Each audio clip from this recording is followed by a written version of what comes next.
Is the Toronto real estate market really recovering? It was hard to tell when we only had 1 or 2 months of data.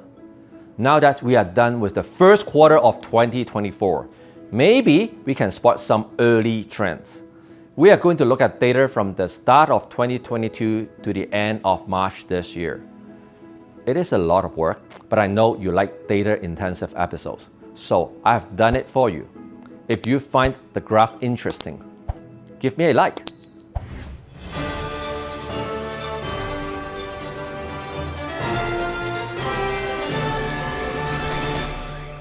We will be looking at the detached homes and the condo market separately.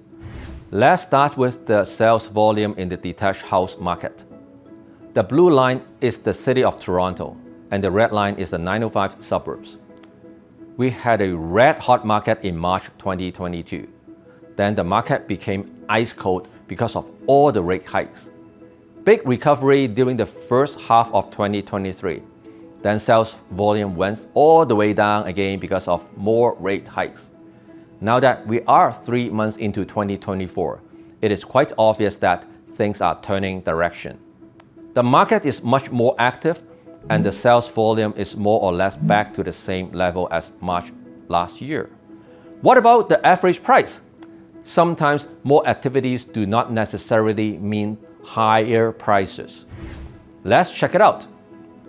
Over the past 2 years, prices went up again, down again. The same trend as the sales volume. After the first quarter of 2024, prices have obviously changed direction as well. The average prices for both 416 and 905 areas are back to the same level as March 2023. Is the same trend going to continue for the next couple of months? Last year, things started going down because of a surprise rate hike in June. This year, we're actually expecting a rate cut in June. So would this curve continue to trend up, stay flat, or go down? Comments below and tell me about your prediction. That was the detached house market. What about the condo market? The condo market is more challenging, with 2024 being a record year of new condo occupancies. There's a spike in condo supply, especially in downtown Toronto. Some people are unable to close their unit because of the high interest rate, and they are forced to sell by assignment at a big loss. These things are putting more downward pressure on condo prices. Let's check out the graphs. We will start with the sales volume. The same up, down, over the past 2 years. Starting 2024, the condo market has also been a lot more active.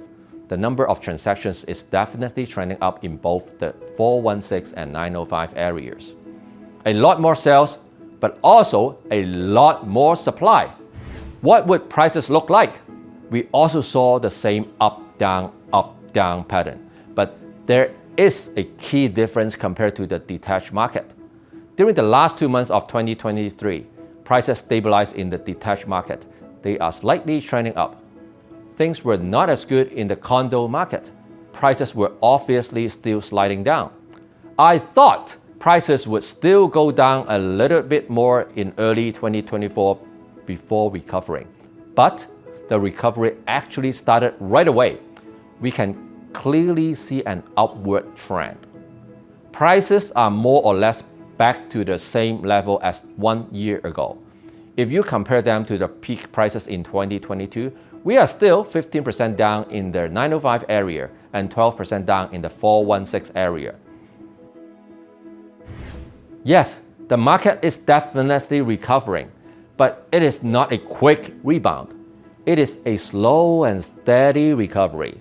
So if you are a seller thinking that you can now sell your unit fast and at a price closer to the peak, it is not going to happen right now. I foresee the market to continue trending upward slowly and steadily for the next couple of months. We will have to wait for the first rate cut to spice things up. The next interest rate announcement by the Bank of Canada will be next Wednesday, April the 10th. Do you think there will be any surprises?